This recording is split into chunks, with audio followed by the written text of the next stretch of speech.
তারপরে মৃত্যুর উপরে কি আলোচনা করতেছিলাম, উস্তাদ নামাজের কথা বলতে বলছে যে নামাজ আপনি দেখেন যখন মারা যাব, মারা যাওয়ার পরে কবরে তিনটা প্রশ্ন করা হবে, মান রব্বুকা ওয়া মান দীনুকা ওয়া মান নবিয়ুকা।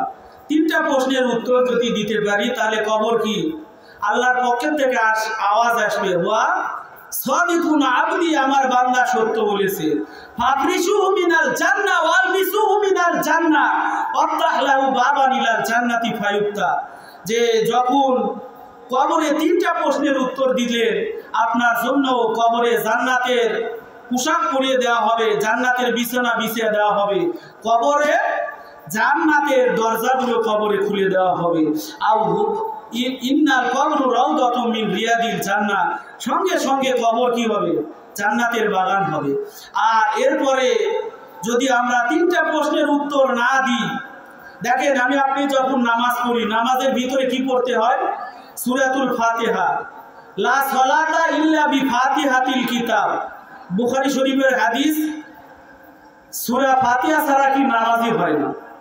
যে এই জায়গায় কি আমাদের হানাফি মাযহাবের যে বড় টক্কর আছে, যে আমরা ইমামের পিছনে যখন আমরা নামাজ পড়ি হানাফি মাযহাবে, তখন ইমাম সাহেব যখন কেরাত পড়বে, মান কানা লাহু ইমামুন ফা কিরাতুল ইমামি কিরাতুল্লাহ, ইমামের কেরাতই মুক্তাদির কেরাত। আর আমরা যে আয়াত মানি সেটা হলো ওয়াইদা কুরিয়াল কুরআন ফাসতামিউ লাহু ওয়ানসিতু লাআল্লাকুম তুরহামুন, যখন কোরআন পড়া হয় তখন তোমরা চুপ থাকো। আর আপনাদের যে দলিল লা সালাতা ইল্লা বিফাতিহাতিল কিতাব, ফাতিহা ছাড়া নামাজই হবে না, তাহলে এই হাদিসটা আপনি মানলেন, কিন্তু এই হাদিসের ওজনে আরেকটা হাদিস আছে, লা সালাতা রিজাল ইল্লা ফিল মসজিদ, পুরুষের নামাজ হবে না মসজিদ ছাড়া।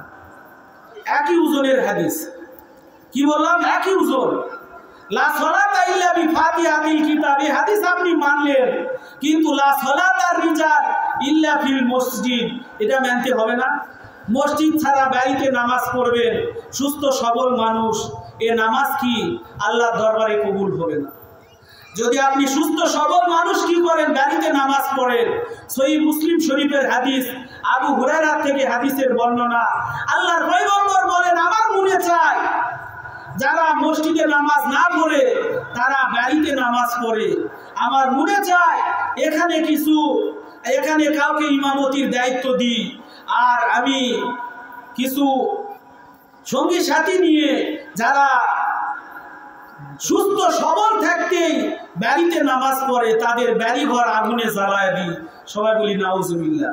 যে আল্লাহ রাসূল এত দয়ালু, উম্মতের এত দয়ালু, এখনো মদিনার রওজায় উম্মতি উম্মতি করে কাঁদতেছে। এ কবর মে ভি মুস্তাফা রু কে আকে বেহে কাহতে থে সুবহ শাম ইয়া উম্মতি, নবী যে এখনো উম্মতি উম্মতি করে কাঁদতেছে। তাহলে কি বললাম, সুস্থ সবল মানুষের নামাজ বাড়িতে পড়লে হবে না, যে মসজিদে যে আদায় করতে হবে। আপনি যখন ওযু করে যখন মসজিদের দিকে রওনা দিবেন, আবু দাউদ শরীফের হাদিস, আল্লাহর পয়গম্বর বলেন যখন ওযু করে কোনো ব্যক্তি মসজিদের দিকে রওনা দেয়, সে যেন ইহরাম বেঁধে হজ করতে রওনা দিল। সবাই বলি সুবহানাল্লাহ। আর আপনি বাড়ি থেকে যত কদম উঠাবেন ততটা সওয়াব আপনার আমলনামায় যোগ হবে। সবাই বলি সুবহানাল্লাহ। তাহলে এই জন্য ফরজ নামাজগুলো কি করবেন, মসজিদে আদায় করবেন, সুন্নত নফল নামাজগুলো বাড়িতে এসে পড়েন। তাহলে ফরজ নামাজ কি মসজিদে পড়তে হবে, আর সুন্নত নফল এই নামাজটা বাড়িতে আদায় করবেন। কারণ ঘরটা আপনার মুর্দা বানায়েন না, দেখি ঘরের ভিতরে খালি স্টার জলসা জি বাংলায় চালায়েন না। যে মুসলমানের বাড়ি ঘর মাগরিব নামাজ পড়েই কি যে মিনি মিনি মন্দির হয়ে যাচ্ছে, মুসলমানের বাড়িতে পূজার কি এইরকম বাদ্য আসতেছে। এই জন্যে ঘর থেকে আমরা যতই বলি যে কালকে কি বলবে ফজলুর বেটার খেয়ে দেখা আপনার কি, খালি এলে আলোচনা করে, যে এলা মানুষ বলে কানে আসে। তো কি বললাম যে কালকেই মানুষ সমালোচনা করবে যে খেয়ে দেখাম নেই, আর ওয়াজ পায় না, খালি স্টার জলসা নিয়ে থাকে, নিয়মে ছিল ওয়াজ, এগুলো কি তাহলে কি বললাম যে বাড়ি ঘর কবরস্থান বানায় না। আপনার বাড়িতে আপনি ফজরের নামাজ মসজিদে পড়ে বাড়িতে গেলেন, বাড়িতে যাওয়ার পরে সূরাতুল ইয়াসিন পড়েন। সূরাতুল ইয়াসিন যখন আপনার বাড়িতে পড়বেন, একবার সূরাতুল ইয়াসিন পড়লেন, 10 খতম কোরআন শরীফ পড়লে যে সওয়াব আপনার আমলনামায় সেই সওয়াবগুলো যোগ হবে। সবাই বলি সুবহানাল্লাহ। 10 বার কোরআন শরীফ খতম করলে যে নেকি, সূরাতুল ইয়াসিন একবার বাড়িতে পড়লেন বা মসজিদে পড়লেন, দুনিয়াবি কাজে গেলেন। আল্লাহর পয়গম্বর সহিহ হাদিসের ভিতরে বলেন, মান ক্বারা সূরাতাল ইয়াসিন ফি সাদরিন নাহার ফালাহু কুজিয়াত হাওয়াইজুহু, সারা দিনের জিম্মাদার আল্লাহ হয়ে যায়।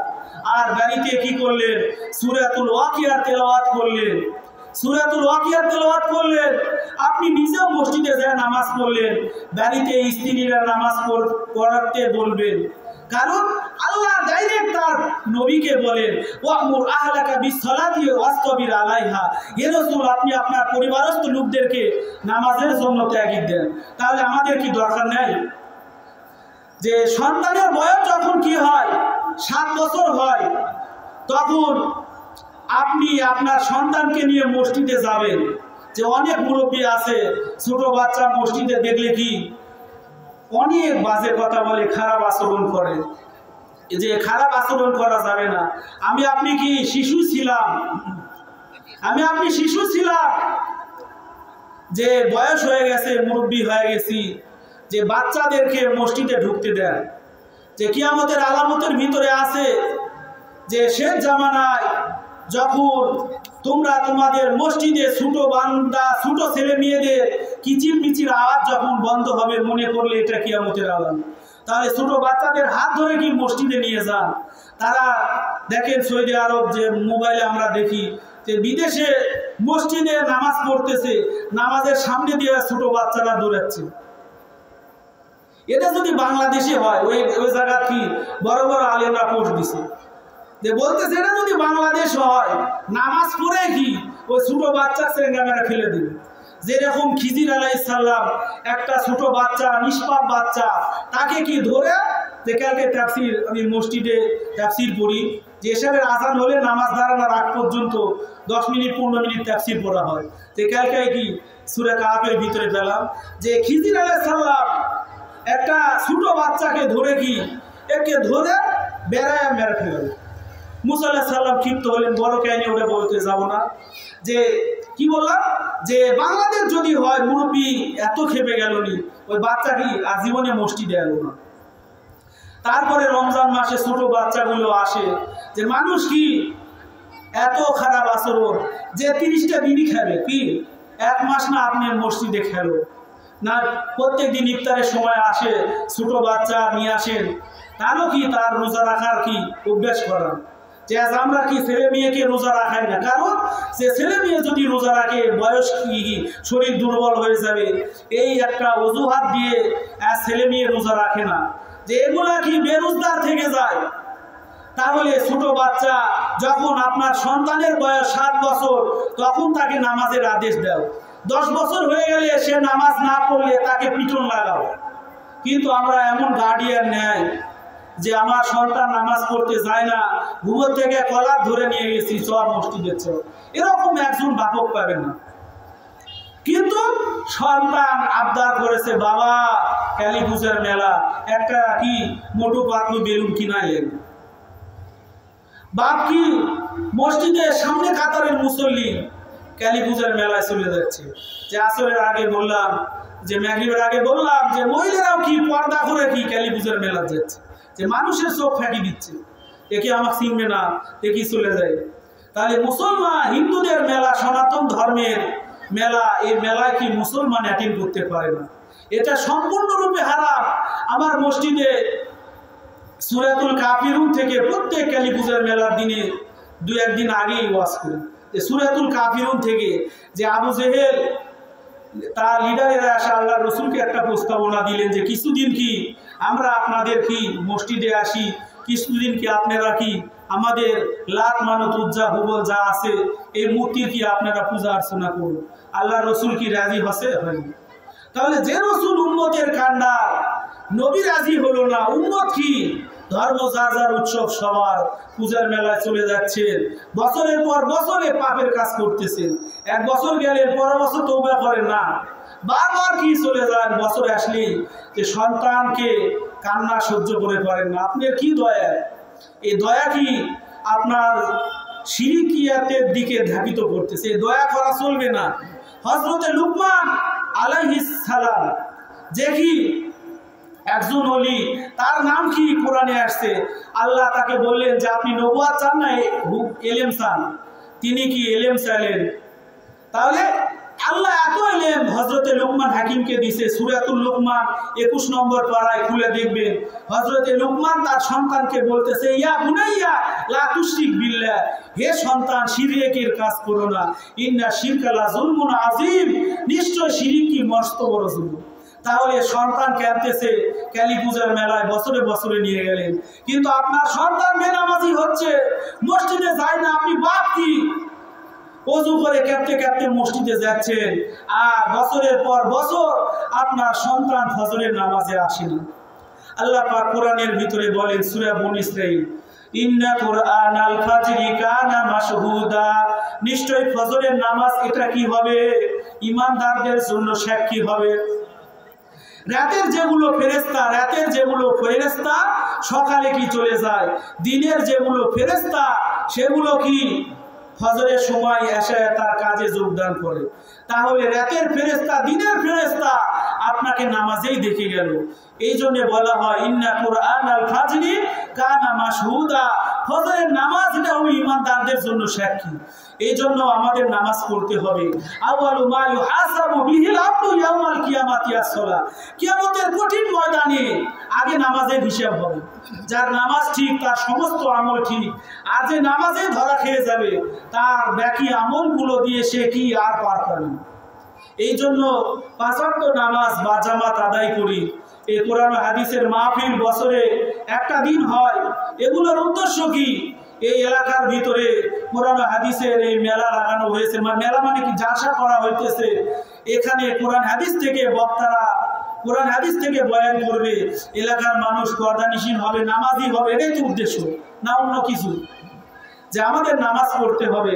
যে আল্লাহর পয়গম্বর বলেন মান সালাতা মুতাআম্মিদান ফাকাদ কাফারা, যে ব্যক্তি ইচ্ছা করে কি করে নামাজ তরক করে সে কুফরি পর্যন্ত পৌঁছে যায়। তাহলে চিন্তা করেন, অনেক মানুষ আছে হুজুর আমরা নামাজ না পড়ি ঈমান কি তরতাজা আছে, নামাজ না পড়ি কি ঈমান আছে, এই কথা অনেক মানুষ বলে।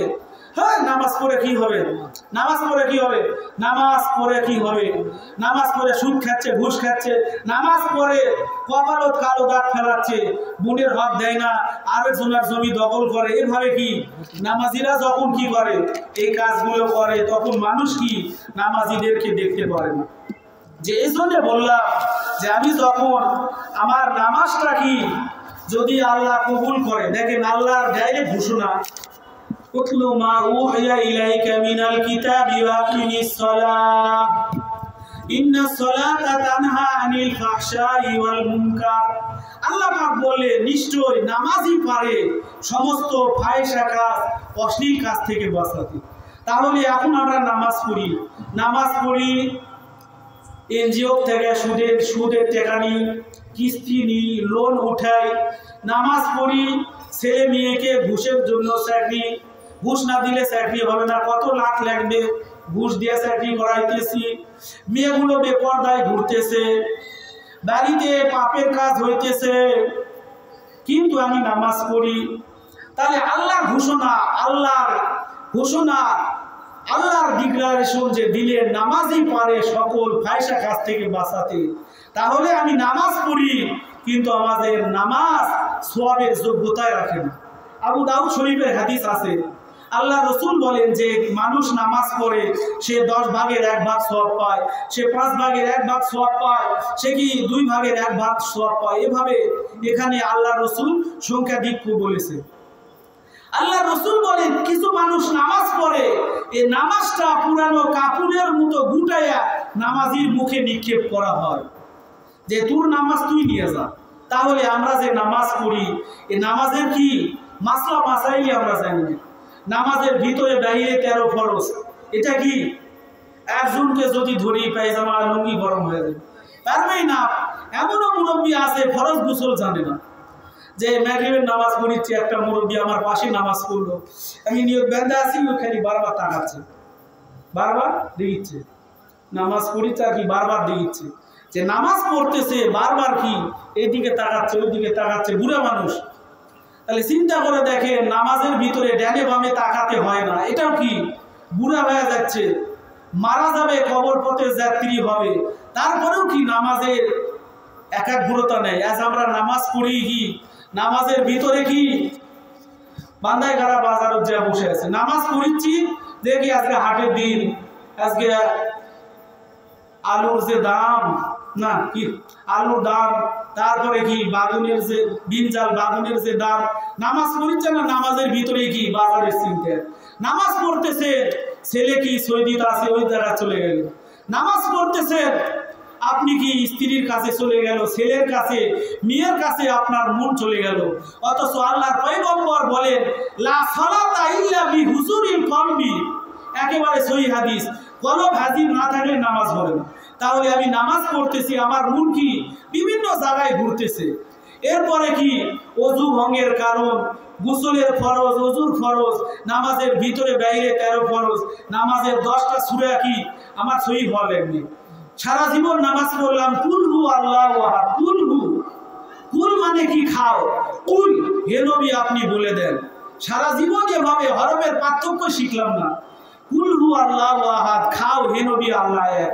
এভাবে যদি আপনি নামাজ পড়েন, নামাজের সূরা কেরাত প্রত্যেকটা হরফের উচ্চারণ, আরবি হরফ 29টি, মাকরা 17টি, কোন হরফ কোন জায়গায় থেকে উচ্চারণ হয় এটাই কি শিখলেন না? আর কি উল্টা পাল্টা সূরা কেরাত দিয়ে যদি নামাজ পড়েন, এই নামাজ কি আল্লাহ ফিকে পারবে যে তোর নামাজ তুই নিয়ে যা। এই জন্য নামাজের সূরা কেরাত বয়স হয়ে গেছে, এগুলো কোথায় শিখবেন? এই জন্য আমরা তাবলীগের কথা বললে, একটা জানাজায় কি তাবলীগের কথা বললাম, যে অনেক মানুষ কি জানাজার পরে কি এই হানাফিরা খালি তাবলীগের কথা বলে, কি বলছে এই হানাফিরা খালি তাবলীগের কথা বলে। যে তাবলীগ এটা কি চলতি ফিরতি একটা কি ট্রেনিং সেন্টার, যেখানে আপনি যাবেন, ওযু ভঙ্গের কারণ শিখাবে, নামাজ ভঙ্গের কারণ শিখবে, তায়াম্মুমের ফরজ শিখাবে, যেগুলো কি আজ আমরা শিখি নাই। আমাদের বয়স হয়ে গেছে 70-80 বছর, সূরা ফাতিহা ঠিকভাবে পড়তে পারি না। এমনও ছেলে পেলে আছে এলাকার তো বিয়ে পড়ানো লাগে, বিসিএস ক্যাডার, তারপরে কি বড় বড় শিক্ষিত, কালেমায়ে তৈয়বা কালেমায়ে শাহাদাত সহিভাবে পারে না। তাহলে দুনিয়ায় কি শিখলেন? দুনিয়ায় আল্লাহ যে আপনাকে পাঠালেন 30 পারা কোরআন, এই 30 পারা কোরআন আল্লাহ যে এই দুনিয়ায় দিলেন দুনিয়ার মানুষের জন্য। সূরা ইব্রাহিমের ভিতরে আল্লাহ বলেন কিতাবুন আনজালনাহু ইলাইকা লিতুখরিজান নাস মিনাজ যুলুমাতি ইলান নূর, এই কোরআন আমি তোমার জন্য পাঠালাম, নাজিল করলাম, যে কোরআন তোমাকে অন্ধকার থেকে আলোর পথ দেখাবে। তাহলে এই কোরআন কি শিখার দরকার নেই? এই কোরআন কি আমরা পড়তে পারি না? দুনিয়ার আইএলএ পাস করে হুজুরের সামনে যায় কি ফটাম ফটাম ইংরেজি মারিচ্ছি, কিন্তু জানাজার নামাজ আপনি মারা যাচ্ছেন, আপনার ছেলে জানাজার ইমামতি করবে দূরের কথা, জানাজার নিয়তি করেন, তারপরে কি জানাজার তাকবীর, কোন তাকবীরে কি বলতে হয় এগুলো শিখে নাই। অথচ মানুষ মারা গেলে দিদার যে পোলা খাওয়ার জন্য কি দূরে চলে যায়। যে এক এলাকার ভিতরে একটা মানুষ যদি মারা যায়, এই এলাকার একজন যদি আদায় করে ফরজে কিফায়া আদায় হবে, তারপরও কি জানাজায় দূরে চলে যাচ্ছি, চাইলে কি নামাজ পড়ে ঘোষণা হবে যে পোলায় খাওয়ার আয়োজন। যে বললাম এটা কোরআন হাদিসের কোনো জায়গায় নাই, এটা কি বর্জনীয় কাজ, এটা আমার আপনার বর্জন করতে হবে। মানুষ মারা গেলে 3 দিন 40 দিন এটা কি ধরা বান্ধা নেই, যে আপনি যে কোনো দিন ফজরের নামাজ পড়ে আপনি আপনার বাবার কবরের সামনে দাঁড়ালেন, আসসালামু আলাইকুম ইয়া আহলাল কুবুর, সূরা ফাতিহা একবার পড়লেন, সূরা ইখলাস 3 বার পড়লেন, দুরূদ শরীফ পড়লেন, পরে কি কোনো হুজুরের দরকার নাই, আপনি কি বাবার কবরের সামনে দাঁড়িয়ে দোয়া করলেন। আপনার চোখের পানি নাকের ডোবায় আসার আগেই কি ওই বাপ মায়ের কবরে আযাব আল্লাহ মাফ করে দিয়ে কবর জান্নাতের বাগান বানায় দিবে। সবাই সুবহানাল্লাহ। যে কাজটা কি আমরা করি না? বলছে হুজুর এই শুক্রবার প্রত্যেকদিন যাওয়া যায়, বছরে একবার যায়, কোন দিন? ঈদুল ফিতর, ঈদুল আজহার দিনে হুজুর ডেকে নিয়ে যাচ্ছে, চলো বাপের কবর জিয়ারত করা লাগবে। কিন্তু শুধু বছরে একদিন না, প্রত্যেক জুমার দিন পাইলে কি এটা আরো বেশি ভালো, যে আমার আপনার বাপ মা, আমি আপনি যখন দুনিয়ায় আসছি তারা কত কষ্ট করে গেছে, তারা এখন কবরে চলে গেছে। আল্লাহর পয়গম্বর বলেন, আল মাইয়িতু ফিল কবরি কা গরিকু ফিল বাহরি, যে ব্যক্তি কবরে মুর্দা হয়ে শুয়ে আছে সে এমন অবস্থায় আছে মনে করেন কোনো মানুষ সাগরের ভিতরে ডুবন্ত অবস্থায় যেভাবে অসহায় থাকে, একটা মুর্দা ব্যক্তি তার চাইতে বড় অসহায় থাকে। যে মানুষ মারা গেলে তার সমস্ত আমল বন্ধ হয়ে যায়, তিনটা আমল কি তার জারি থাকে। এক হাদিসে 7টা আছে, আরেক হাদিসে 3টা আছে। এই 3 নম্বরের ভিতরে একটা আছে অপশন, আও ওয়ালাদুন সালিহুন ইয়াদউলা, যে নেককার সন্তানদি যখন বাপ মায়ের জন্য কবরে দোয়া করে, দোয়াটা কি ওই মাইয়েত পায়। এই জন্য আমরা কি করি, মা বাবার খেদমত করি, বাপ মায়ের খেদমত করি। বাপ মা এমন একটা জিনিস যে বাপ মায়ের খেদমত যদি না করি আমরা কি জান্নাতে যেতে পারবো না। নামাজ পড়লি, রোজা করি, যে মেরার মাহফিলে এই বয়ানটা আছে, এই আমার ইউটিউব চ্যানেল আছে, এই YouTube channel Nandal Ali media আত্মারায় নওগাঁ, এটা খালি ইউটিউবে যে সার্চ দিবেন আমার কি 200টারও বেশি ওয়াজ, প্রত্যেক জমার ওয়াজ, এলাকায় যত মাহফিলে বয়ান করি সব কি আমার এই ইউটিউব চ্যানেলে আছে, নন্দল আলী মিডিয়া আত্মারায় নওগাঁ, খালি সার্চ দিবেন এই ওয়াজগুলো পেয়ে যাবেন। আলাদা করে ওই কথা বলতেছি না, যে নামাজের কথা যে বলতেছিলাম, যে আল্লাহ রসুল বলেন, হে সাহাবায়ে কেরাম, মনে করেন তোমাদের কারো বাড়ির সামনে 5টা পুকুর আছে, তোমাদের বাড়ির সামনে 5টা পুকুর আছে। আল্লাহ রসুল এখানে মিসাল দিয়ে বুঝালেন যে মনে করেন কোনো মানুষ একটা কারখানায় কি কাজ করে, এই কারখানায় কাজ করে সারাদিন তার শরীরে কি ময়লা জমে যায়। যদি তার বাড়ির সামনে 5টা পুকুর থাকে, এই কারখানার থেকে বাইর হয়ে 5টা পুকুরে সে গোসল করে, তাহলে তার শরীরে কোনো ময়লা থাকতে পারে কি? আল্লাহ রসুলের উদাহরণ দিয়ে বুঝালে, যে ব্যক্তি 5 ওয়াক্ত নামাজ পড়বে, 5 ওয়াক্ত সালাত আদায় করবে, সে নিষ্পাপ হয়ে যাবে। সুবহানাল্লাহ। এই জন্য আমরা কি নামাজ পড়ি, নিজে নামাজ পড়ি, নিজের পরিবারস্থ ছেলে মেয়ে এদেরকে নামাজের কি করি তালিম দিই। যদি আপনি নামাজ পড়লেন আপনার ছেলে মেয়ে বেনামাজি থাকে, অবশ্যই আপনি বাড়ির গার্ডিয়ান, আল্লাহ আপনাকে ধরবে। এই জন্য আপনি নিজে নামাজ পড়ুন, পরিবারস্থ সবাইকে নামাজ পড়ার জন্য আহ্বান করুন, নামাজের দাওয়াত দিন। নিজে মসজিদে যাচ্ছেন, আরেক ভাইকে ডেকেন, যদি মসজিদে নিয়ে যান, যে আমরা দাওয়াত ও তাবলীগের কাজ করি, যে এটার একটা উদ্দেশ্য যেন এলাকার ভিতরে নামাজির সংখ্যা বাড়ে। এই জন্য কি আমরা যারা নামাজ পড়ি, যারা নামাজ পড়েন এদেরকে দাওয়াত দেন, যে বারবার আপনার সঙ্গে খারাপ আচরণ করতে, নামাজি মানুষ দেখেছি, নামাজ না পড়ি আমার ঈমান কি তরতাজা, যেটা বললাম, যে আল্লাহ রাসূল বলেন, মান সালাতা মুতাআম্মিদান ফাকাত কাফারা, ইচ্ছা করে নামাজ তরক করে দেয়, সে উপরি পর্যন্ত পৌঁছে গেল, তার ঈমান কি থাকে? ঈমান থাকে না। এই জন্য বেঈমান হয়ে মারা যাবে, বেনামাজি যারা বেঈমান হয়ে মারা যাবে। একটা সকালবেলা আমি একটা কিতাবে পড়েছি যে একটা কুকুর কি আল্লাহর শুকরিয়া আদায় করে, একটা কুকুর আল্লাহর শুকরিয়া আদায় করে, একটা শুকর আল্লাহর শুকরিয়া আদায় করে, যে আল্লাহ আপনার দরবারে শুকরিয়া, আপনি আমাকে কুকুর বানাইছেন, আপনি আমাকে শুকর বানাইছেন, আমাকে বেনামাজি মানুষ বানায়নি। তাহলে কথার ওয়েট কত ওজন, যে কুকুর শুকরও কি আল্লাহর কাছে শুকরিয়া আদায় করে, আল্লাহ আমাকে নাপাক প্রাণী বানাইছেন, কুকুর শুকুর বানাইছেন, কিন্তু আমাকে বেনামাজি বানায়নি। এই জন্য একটা বেনামাজি যখন মারা যায় তার কবরে আযাব কি বৃদ্ধি পাবে। এই জন্যে যে বললাম, কাল্লা ইন্না কিতাব আল ফুজ্জারি লাফি সিজ্জিন, যে সিজ্জিনে বদকারের রূহ রাখা হয়, ওই জায়গায় কি বদকার যখন মারা যাবে, বদকার যখন মারা যায় তার কিরকম মৃত্যুর সময় শাস্তি হয়। আল্লাহ রসুল বলে, যদি কোনো ব্যক্তি একটা ছাগল বা বকরি খাসি এটা কি করলেন, জবে না করে তার গায়ের থেকে চামড়া খুলে নিয়ে এই বকরি বা খাসি এটা যেরকম কষ্ট পাবে, জবে করলেন না, গায়ের থেকে কি চামড়া খসায় নিতেছে, সে বকরি বা প্রাণী যেরকম কষ্ট পাবে তার চাইতে বেশি কষ্ট পাবে একজন বেনামাজি, একজন কি ফাসে খুজ্জার মৃত্যুর সময় বদকার যে হবে তার মৃত্যুর সময় জান কবজ করতে ওরকম কষ্ট হবে। যে মালাকুল মউত সহ ৭০,০০০ গজবের ফেরেশতা তাকে খুঁজা আরম্ভ করবে। এই সময় যে আমরা জানি অনেক সময় দেখা যায় মানুষ কি মৃত্যুর সময় যে পেশাব পায়খানা করে ফেলে, যে ফেরেশতারা তাকে কি খুঁজা আরম্ভ করে রূহ ব্যয় করার জন্য, কিন্তু রূহ ব্যয় হতে চায় না, রূহ ব্যয় হতে চায় না। তাহলে গুনার কাজ যে করেছে তার মৃত্যুর সময় জাহান্নাম দেখানো হয় তোর জায়গায় এই জায়গায়, তাহলে ওই রুহটা কি ব্যয় হতে চায় না, অনেক কষ্ট দিয়ে তার রুহটা ব্যয় করা হয়। এই জন্যে সম্মানিত গ্রামবাসী যে কথাগুলো বলতেছিলাম যে আমি আপনি দুনিয়ায় চিরকাল থাকতে পারবো না, আজ হোক কাল হোক মৃত্যুর পেয়ালা আমার আপনার সবার কি পান করতে হবে। মওতু কাসিন কুল্লু নাসিন শারিবু কবর বাইতিন কুল্লু নাসিন দাখিলুন কাইসি কাইসি খুবসুরত হাই রাবিয়া শাহজাদিয়া তন বদন সব গল গিয়া হাই শিখলে সুরত কিয়া হুই। পর্দার আড়ালে যেগুলো মা বোনেরা আছে, আমি আপনি যতই সুন্দর হই না কেন, বেনামাজি যদি হই আল্লাহ পাক আমাদেরকে যখন দুজকে দিবে আল্লাহ বলেন তালফাহু বুজুহাহুমুন নারু ওয়া হুম ফিহা কালিহুন।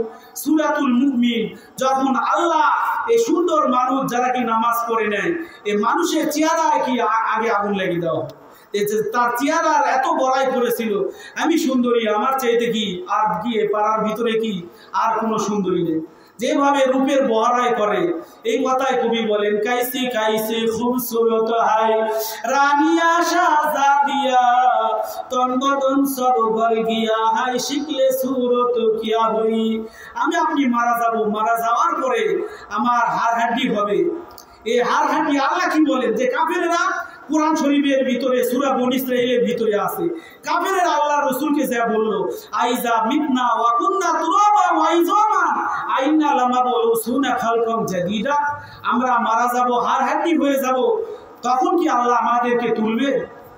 আল্লাহ কি বলেন কুল, হে নবী আপনি বলে দেন কুল কুনু হিজারাতান আও হাদিদা, যদি তুমি লোহা হয়ে যাও বা পাথর হয়ে যাও, মরে কি কবরে যায় কি পাথর হয়ে গেলেন বা লোহা হয়ে গেলেন, সেই সময় আল্লাহ কি কবর থেকে আমাকে আপনাকে তুলবে, আল্লাহর সামনে আমি আপনি দাঁড়াতেই হবে। ওয়াত্তাকু ইয়াওমান তুরজাউনা ফীহি ইলাল্লাহ, ওই দিনকে ভয় করো যেদিন তোমাকে আল্লাহর সামনে দাঁড়াতে হবে। আল্লাহর সামনে আমি আপনি দাঁড়াবো, জীবনের যা কিছু করেছি সুম্মা তুওয়াফা কুল্লু নাফসিন মা আমিলাত ওয়া হুম লা ইউজলামুন, যা করি না কেন সেদিন সব কিছু আল্লাহ দেখায় দিবে। ইন্নাল্লাহা লা ইয়াজলিমু মিসকালা যাররা, যাররা পরিমাণ আল্লাহ কি করবে না, আমার আপনার সঙ্গে কি করবে না, বেইনসাফি করবেন না। যে দুনিয়াতে আল্লাহ এই স্বাধীনতা দিলেন, ইমানদার যে নদীর মাছ খাবে বেঈমান সেই নদীর মাছ খাবে, ইমানদার যে গাছের ফল খাবে বেঈমান সেই গাছের ফল খাবে। হাসরের মাঠে ইমানদার আর বেঈমান কি, ইমানদার আর বেঈমান একসাথে থাকবে না। সেদিন আল্লাহ জমিনকে কি করবে, জমিনকে অর্ডার দিবে ওয়ান্তাজুল ইয়াওমা আইয়ুহাল মুজরিমুন। এখন সময় সন্ধ্যা ৭টা। নেকার আর বদকার আলাদা হয়ে যাও বলার সঙ্গে সঙ্গে নেকারদের থেকে বদকারের আলাদা হতে চাবে না।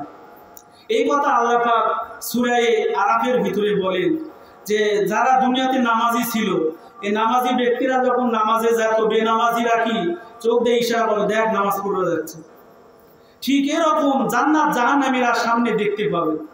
সেদিন জান্নাতবাসীরা যখন জান্নাতের নাজ নিয়ামত ভোগ করবে তখন জাহান্নামী যারা তারা বলবে যে আমাদের কিছু খাদ্য পানীয় দাও।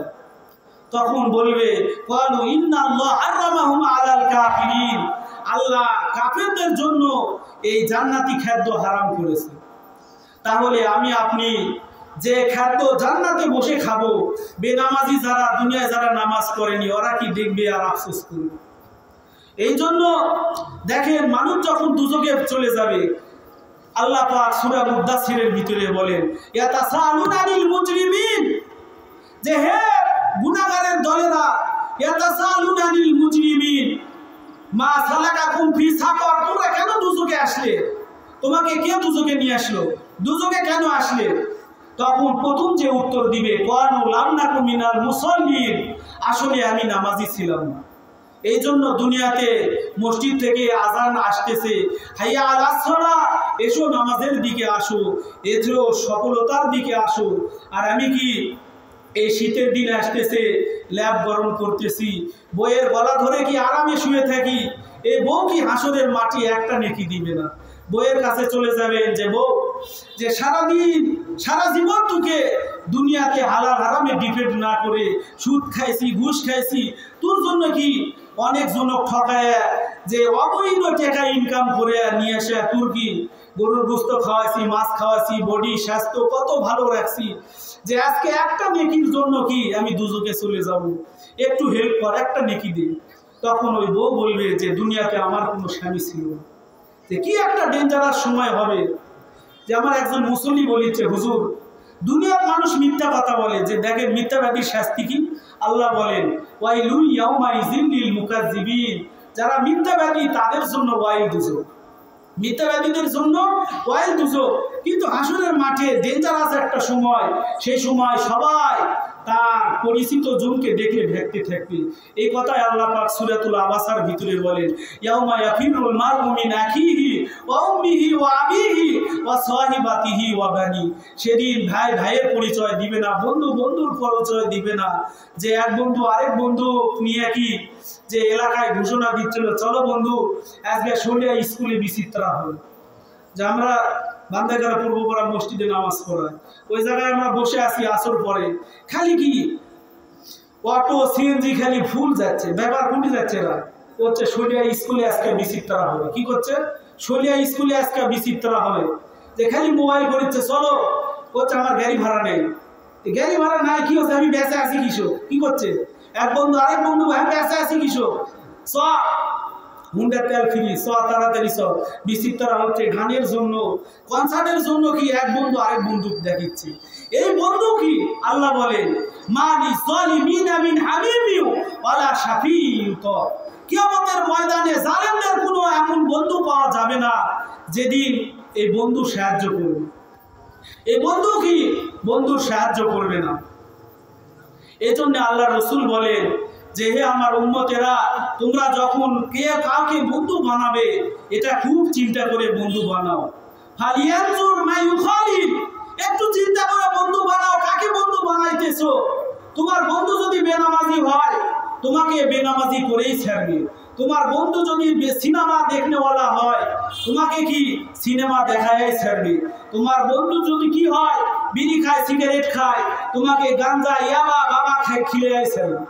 এই জন্য বন্ধু এমন বানাতে হবে যে বন্ধু এক বন্ধু নামাজ পড়তে যাইতেছে না, আরেক বন্ধু হাত ধরে ছেঁচড়া নিয়ে যাচ্ছে, যে তুই আমার বন্ধু, তোকে ছাড়া জান্নাতে কিভাবে থাকবো, ছেঁচড়ায় যে নিয়ে চলে যাবে, ওটাই কি প্রকৃত বন্ধু। এই জন্যে এমন মানুষকে বন্ধু বানা যে বন্ধু আপনাকে কি মসজিদে নিয়ে যাবে, যে বন্ধু আপনাকে কোরআনের মাহফিলে নিয়ে যাবে, যে বন্ধু আপনাকে ভালোর দিকে আহ্বান করবে। এই জন্যে নন্দলালী যুব সমাজের উদ্যোগে এই মাহফিল, যুবক ভাইয়েরা যে একটা উদ্যোগ নেয়, এই উদ্যোগটা প্রত্যেক বছরে হোক, এটা কি আমার আপনার চিন্তা থাকতে হবে। যে আপনারা কি বারবার যা বলবেন যে তোমরা মাহফিল করতেছো না, বলবেন, কিন্তু না করার বাধা দেয়, কি না করে বাধা দেয়, আবার ফতোয়া দেয় এক গ্রামের ভিতরে কয়টা মাহফিল করা লাগে, একই এলাকার ভিতরে। যে আপনার মেয়ের বিয়ে তো কি সাইদুলের কিচ্ছা হলো, ওর মেয়ের বিয়ে তো সাইদুলের কিচ্ছা হচ্ছে, ওর মেয়ের বিয়ে তো ডিজে বাজাচ্ছে, ওই জায়গা যা করছে না, এই বিয়ে কি ডিজে বাজার লাগবে, সাইদুলের কিচ্ছা বাজার লাগবে, নাসমার মায়ের মাজা দোকান দেখায় ডিজে, তালা খুলে দে সুলেমান তালা খুলে দে, যেগুলো গান এগুলো বিয়ের অনুষ্ঠানে ব্যস্তেছে। মুসলমানের কৃষ্টি কালচার ট্র্যাডিশন সবকিছু ধ্বংস, যে সবগুলো স্টার জালসা জি বাংলার আমদানি। আপনি মুসলমান, আপনার ছেলে মেয়ের বিয়েতে কি রঙের হোলি খেলা, যে হিন্দুদের যে হোলি খেলা হয় এটা মুসলমানের বিয়েতে হাজার পাওয়ারের রং কি দিচ্ছে। একটা নামাজি মানুষ যদি কোনো বিয়ে যায় তার পাঞ্জাবি কি রং না বললে ছাড়বে না। যে মেয়ে মানুষ কি যেই নামাজ পড়ে ওই মানুষের রং দিস নে, তাও কি ধারা ধরে পিছনে দৌড়াচ্ছে, রং দিবে কালে মনে হয় সব পেবে, যে পিছনে ধারা ধরে কি রং দেয়। তাহলে চিন্তা করেন, মুসলমান তার বিয়ে শাদী আসছে, বললাম যে আমার আপনার ছেলে মেয়েগুলো কথা কেন শুনে না, যে আমার আপনার বিয়ে কি সুন্নত মোতাবেক হয় না, যে মুসলমান সুন্নত মোতাবেক ছেলে মেয়েদের বিবাহ দিতে হবে, যে আমি আপনি তারপরে নামাজি হতে হবে। আমি যদি বাপ নামাজি হয় ছেলেও নামাজি হবে। তাহলে বাপ যদি কি হয় বেনামাজি হয়, অধিকাংশ পরিবারে কি সন্তানগুলো বেনামাজি হয়। দু একটা খেলাপে কি নিয়মের বিপরীত থাকতে পারে। যে আমাদের মসজিদেও দেখা যায় অনেক সময় বাপ কি মসজিদে আসে না, শুক্রবার ছাড়া দেখাই দেয় না মসজিদে। যে দেখেন অনেক মানুষ, যে জানাজার কথা বললাম, যে শুক্রবারে নামাজ পড়ে গেল, 6টা দিন আর আসবে না। যদি কোনো মানুষ মারা যায় দেখবেন মসজিদ ফুল। একদিন জ্বরের সময় আমার মসজিদে যাওয়ার পরে দেখলাম যে মসজিদে এত লোককে, ফজরে যেতে পারেনি, জ্বরে যা দেখি মসজিদ ফুল হয়ে গেছে। মসজিদের উপর তলায় ব্যাপার হচ্ছে মানুষ মারা গেছে, কুলা খাওয়ার দাওয়াত। চিন্তা করেন যে মানুষ মারা গেলে দলে দলে যোগদান করে, যে বললাম যে পোলা খাওয়ার অনুষ্ঠান, এগুলো বন্ধ করতে হবে। এগুলো কি মুসলমানের ট্র্যাডিশন নয়, এটা বলা কুরআন হাদিসের কোনো জায়গায় নেই।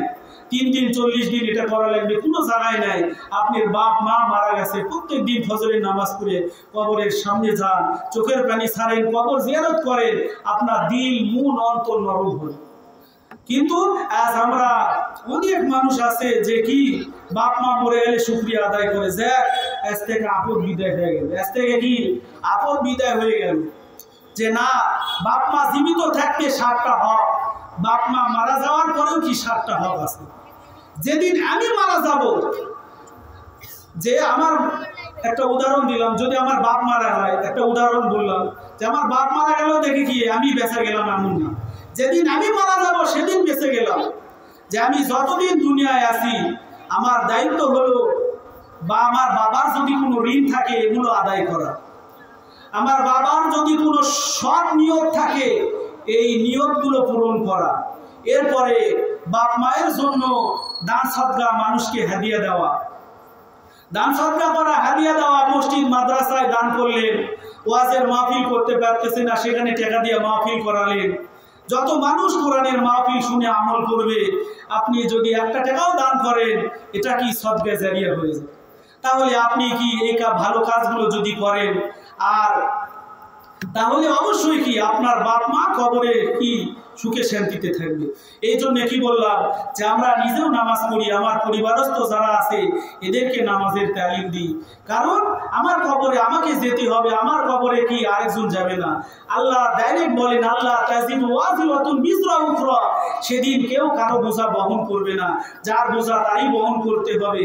বেনামাজি হয়ে যদি মারা যান, বদকার হয়ে মারা যান, কবরে রাখার পরেই কি বলবে, খুজুহু ফাগুল্লু সুম্মা জাহিমা সল্লু, ধরো অপরাধীদেরকে হাতে পায়ে বেরি লাগাও, সুম্মা ফি সিলসিলাতিন যারউহা সাবউনা যিরাআন ফাসলুকু, 70 গজ শিকল লাগায়া এই বেনামাজি বদকারদেরকে জাহান্নামের দিকে নিয়ে যাওয়া হবে।